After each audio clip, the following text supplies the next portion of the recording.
Bonsoir à toutes et à tous, heureuse de vous retrouver cet après-midi pour faire le tour de l'actualité internationale. Au sommaire de ce journal, la victoire du Maroc sur le tapis vert provoque une vive polémique au Sénégal. Au Royaume-Uni, le président nigérien Bola Tinubu reçu par le roi Charles III pour une visite historique. Et puis en Iran, une frappe de missiles dans la région de Tel Aviv fait un lourd bilan humain.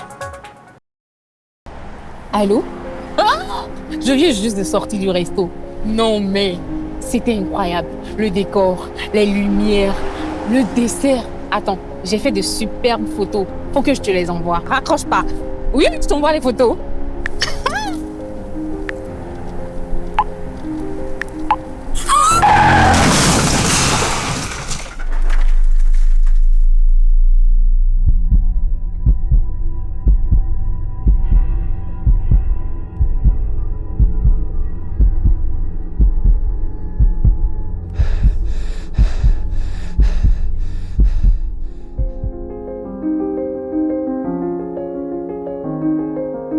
Ensemble disons oui au port de casque, stop à l'excès de vitesse, à la distraction au volant et à l'alcool avant le volant. Tu viens d'avoir le bac ou tu veux te reconvertir dans un domaine d'avenir, faire le choix du numérique et rejoindre l'école supérieure d'administration, d'économie, de journalisme et des métiers de l'audiovisuel ESAE. De nouvelles filières sont disponibles dès cette rentrée: informatique et multimédia, informatique industrielle et maintenance, réseau informatique et télécommunications, système informatique et logiciel, sans oublier les filières initiales: administration générale, administration des finances, administration des affaires, sciences juridiques, sciences économiques, sciences de gestion, journalisme et métiers de l'audiovisuel. ESAE est disponible sur 4 sites: Cotonou-Badjoumendé, Cotonou-Akpakpa, Abomey-Calavi et Parakou. Pourquoi choisir l'ESAE? Des formations conçues pour le marché de l'emploi, des enseignants expérimentés et passionnés, des infrastructures modernes avec équipement de pointe, des opportunités de stage et d'emploi garanties. Les inscriptions sont en cours et les places sont limitées. Ne rate pas ta chance, donne vie à tes ambitions avec l'ESAE. Contacte-nous vite par appel ou par WhatsApp au 01 98 98 14 00 ou via email scolarité@esae.bj et visite notre site web www.esae.bj. Ton futur commence maintenant avec l'ESAE. Tu investis dans un avenir professionnel, concret et sécurisé. ESAE, l'excellence à un nom. Mesdames et messieurs, rebonsoir. Comme je l'annonçais en titre, la décision de la Confédération africaine du football de donner la victoire au Maroc sur le tapis vert lors de la CAN 2025 continue de faire réagir. Au Sénégal, cette décision est très mal accueillie par une partie de l'opinion. Supporters et observateurs dénoncent une décision qu'ils jugent injuste. Certains expriment ouvertement leur opposition, à l'image de Lamine Ndiaye, étudiant qui affirme son refus de cette décision. C'est un véritable coup de tonnerre. 2 mois après la finale de la Coupe d'Afrique des Nations, la Confédération africaine de football annule le sacre du Sénégal. Le jury d'appel de l'instance du football africain déclare le Maroc vainqueur sur tapis vert. Une décision qui scandalise les Sénégalais.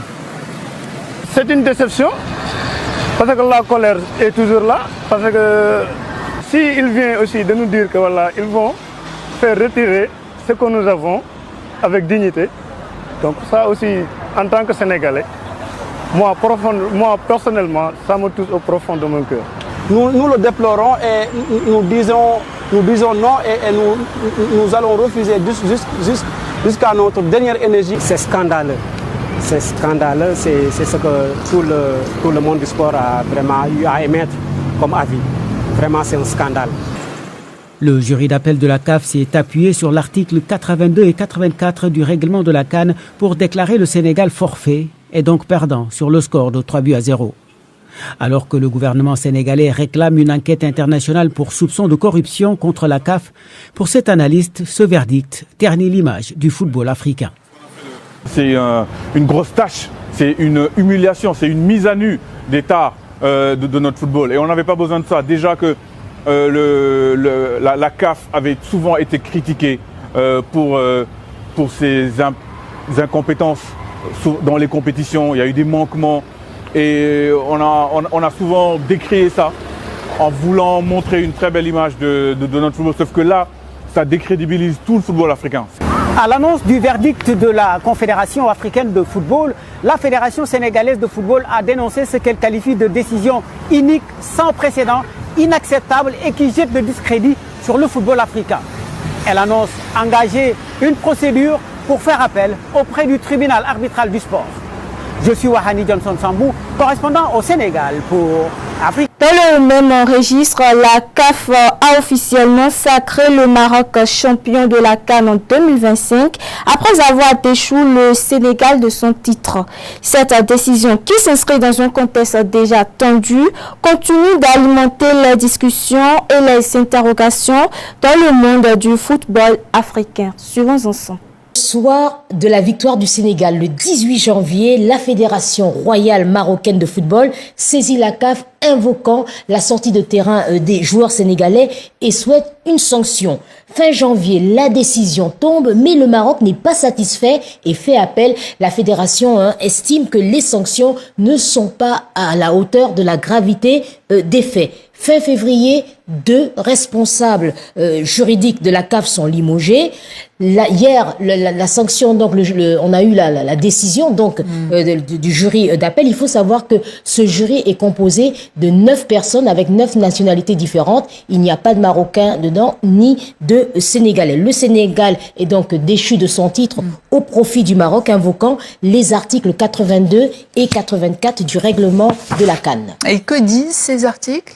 Alors pour le Maroc, ces textes sont clairs et automatiques. Dès qu'un joueur quitte le terrain sans autorisation de l'arbitre, le forfait s'applique, peu importe ce qui se passe par la suite. Pour le Sénégal, évidemment, il défend l'interprétation inverse. Ces articles visent un abandon définitif et irréversible. Or, les joueurs sont revenus sur le terrain, le pénalty raté d'Ibrahim Diaz et on connaît la suite. Le match s'est joué, l'arbitre lui-même n'a jamais arrêté la rencontre. Alors, qui a tort, qui a raison? Je vous propose d'écouter 2 personnes, l'ancien sélectionneur des Comores, Stéphano Cusin, et Joseph-Antoine Bell, ex-international camerounais, qui évoque un manque de fair-play des 2 équipes. La commission ne s'est pas auto-saisie, elle a été saisie. Et il se passe quoi? Il se passe que le Sénégal n'a pas respecté l'arbitre le jour du match, ni sur le terrain, ni dans les tribunes. Ça a entraîné ce que ça a entraîné. Et le Maroc, derrière, voulait sauver la finale, a attendu le Sénégal, a tiré son pénalty, l'a manqué, et a manqué de fair play quand il a perdu ensuite. Donc les 2 équipes ne se valent pas parce que c'est le Sénégal qui a commencé. Mais toujours est-il que pour moi, c'est la notion de fair play. Et quand tout le monde parle de l'image de l'Afrique, eh bien l'image de l'Afrique, c'est pas la commission, c'est pas la CAF, c'est les membres de la CAF. C'est-à-dire les 2 équipes qui s'affrontaient, elles ont manqué de fair play. Aucune n'est passée au-dessus de son intérêt pour mettre l'Afrique au-dessus. Et on est arrivé à cette situation. Si on donne le Sénégal vainqueur, on encourage les gens à quitter le terrain quand il y a une décision contraire. Si on donne le Maroc vainqueur, on encourage les gens à faire des réclamations à outrance qui peut-être seront justifiées, peut-être pas, et qui accepteront pas le résultat. Il faut dire aussi la vérité. En fait, dans cette affaire, le Sénégal, sur le match, a mérité de gagner, a mieux joué que le Maroc, ça, il faut l'admettre. Mais je pense que le principal responsable, c'est l'arbitre, qui n'a pas pris ses responsabilités quand c'était le moment. Et après, tout s'est enchaîné. Après, c'est normal, c'est une finale.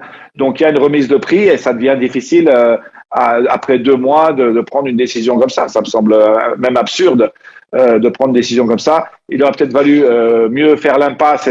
Dans un autre registre, à présent, le président nigérien Bola Tinubu a été reçu par le roi Charles III au Royaume-Uni. Cette rencontre s'inscrit dans le cadre d'une visite d'État marquée par son caractère historique. En effet, il s'agit de la première visite d'un dirigeant nigérien à ce niveau depuis 37 ans. Reportage à suivre. En visite d'État en Grande-Bretagne, le président nigérian Bola Tinubu a été accueilli mercredi par le roi Charles III au château de Windsor. Il s'agit de la première visite d'État d'un dirigeant nigérian au Royaume-Uni depuis 37 ans. Le Nigeria est une ancienne colonie britannique et membre du Commonwealth. Le pays et le Nigeria sont liés depuis 2024 par un partenariat stratégique visant à booster leur coopération économique, migratoire et sécuritaire. Abuja est en effet depuis 2009 en proie à l'insurrection de groupes armés dont Boko Haram qui écument des pans entiers du pays. Après la réception par le roi Charles III, Bola Tinubu débutera jeudi la phase politique de sa visite au Royaume-Uni. Au menu, un entretien avec le Premier ministre britannique. Le chef de l'État nigérian doit aussi rencontrer la diaspora nigériane au Royaume-Uni.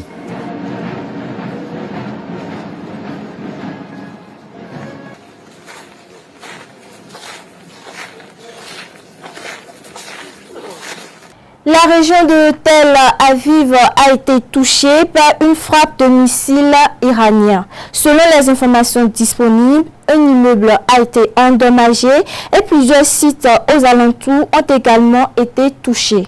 Le bilan humain continue de s'alourdir avec plus de 2000 morts recensés dans la région. Plus de détails dans cet élément.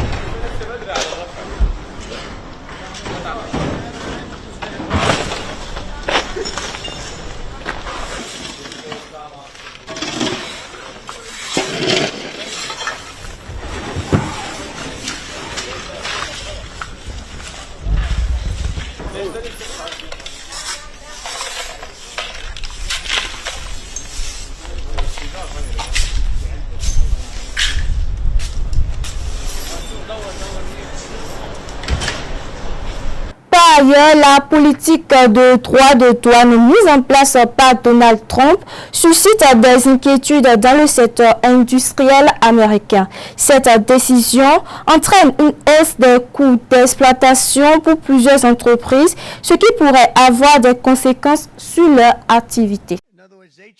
Aux États-Unis, les droits de douane présentés par Donald Trump comme nécessaires pour booster les usines américaines seraient en réalité en train d'en asphyxier bon nombre selon des données. La décision du président américain aurait par exemple provoqué la hausse des prix des pièces détachées utilisées par des entreprises à l'image d'Allen Engineering dans le nord-est de l'Arkansas, alourdissant les coûts d'exploitation dans le pays, ce qui provoque dans la foulée des suppressions d'emplois. Au cours de l'année écoulée, par exemple, le secteur manufacturier américain a supprimé près de 100 000 emplois. Face à la donne, Donald Trump appelle à la patience, laissant entendre que sa mesure mettra du temps à porter les fruits. La Maison-Blanche affirme néanmoins que les lignes bougent, faisant référence aux usines en construction. Des projets initiés par l'administration Biden retorquent des voix. Plusieurs pays ont été touchés par les droits de douane initiés par le président américain. L'Afrique n'a pas été logée à la meilleure des enseignes. Des pays du continent, tels que l'Afrique du Sud, ont été particulièrement affectés.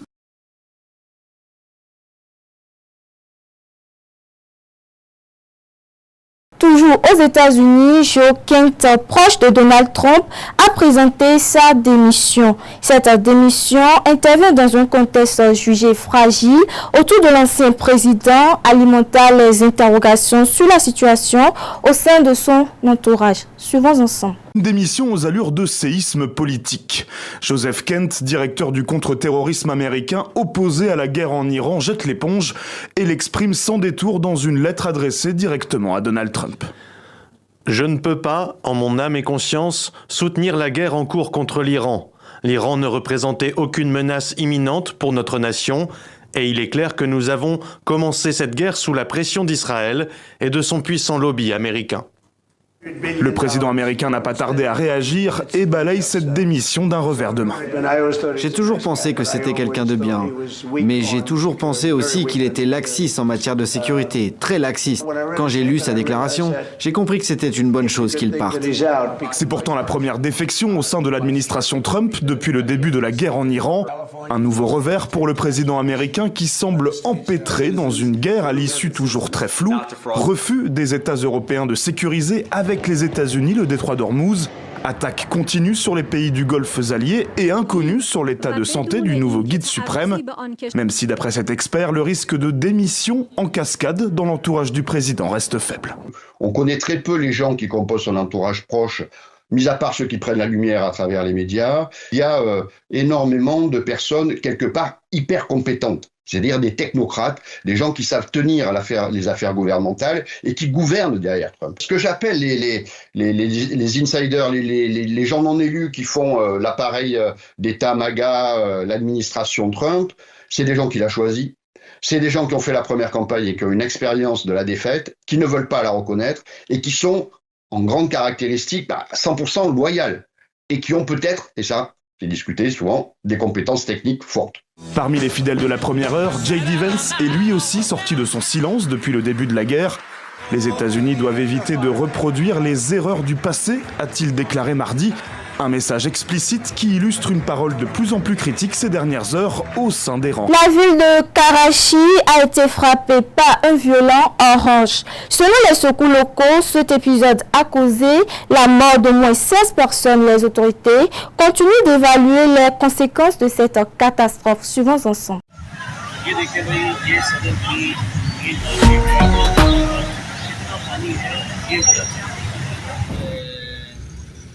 ये क्या कहलाता है मेट्रो? ये हमारी वो है।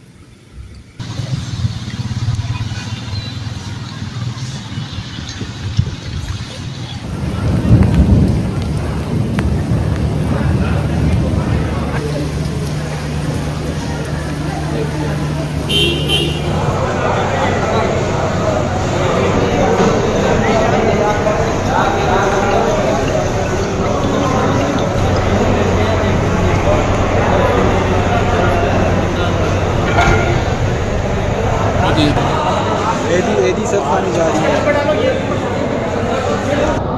एक साथ जाना लगा दो। Et puis nous terminons par cette actualité en Ukraine. Masha et Alexis Moskaliov sont arrivés en France après avoir fui la Russie. Le père avait été condamné à 2 ans de prison et séparé de sa fille pour un dessein jugé critique envers l'offensive en Ukraine. Une situation qui illustre les conséquences de cette affaire sur leur vie familiale. En avril 2022, Masha Moskaliov, 12 ans, élève à l'école dans la région de Toula, à 200 km au sud de Moscou, a dessiné en classe une femme ukrainienne protégeant son enfant contre des missiles lancés depuis la Russie. À partir de ce jour-là, la vie de Masha et de son père célibataire Alexei a basculé à jamais. Le régime de Kremlin, qui présente sa guerre d'agression en Ukraine pudiquement comme opération militaire spéciale et affirme libérer les Ukrainiens des néo-nazis au pouvoir, n'a pas non plus apprécié la vérité sur les crimes perpétrés par les Russes à Boutcha, dans la banlieue de Kiev, qu'Alexei a partagé sur ses réseaux sociaux. Lui, il a été incarcéré après une tentative de fuite au Bélarus. Masha a été placé au foyer, sans aucun doute destiné à une rééducation patriotique. Après sa libération en 2024 et le retrouvaille, les Moskaliov ont pu se rendre en Arménie où, après avoir attendu un visa humanitaire pour l'Allemagne, ils en ont obtenu un auprès de l'ambassade de France et ont atterri à Paris le 11 mars.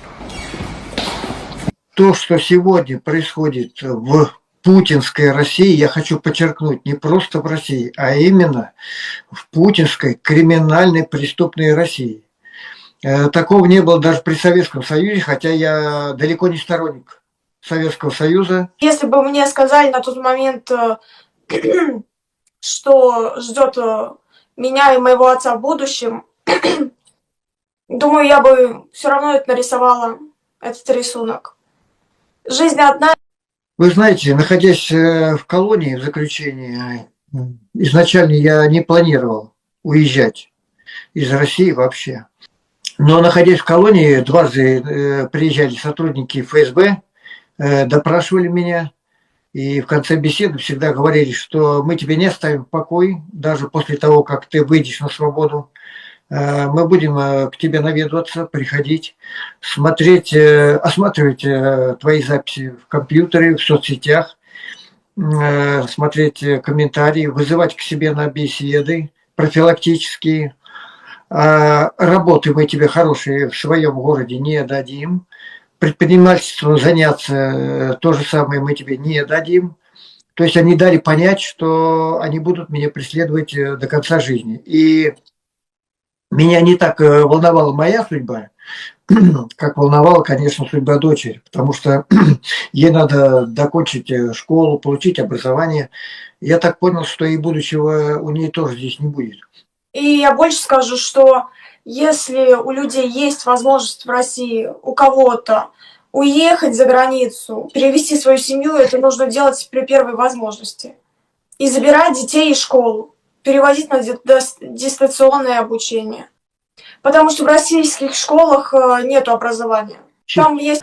Mesdames et messieurs, c'est tout pour ce journal. Merci de m'avoir suivi et très belle suite de programme à vous.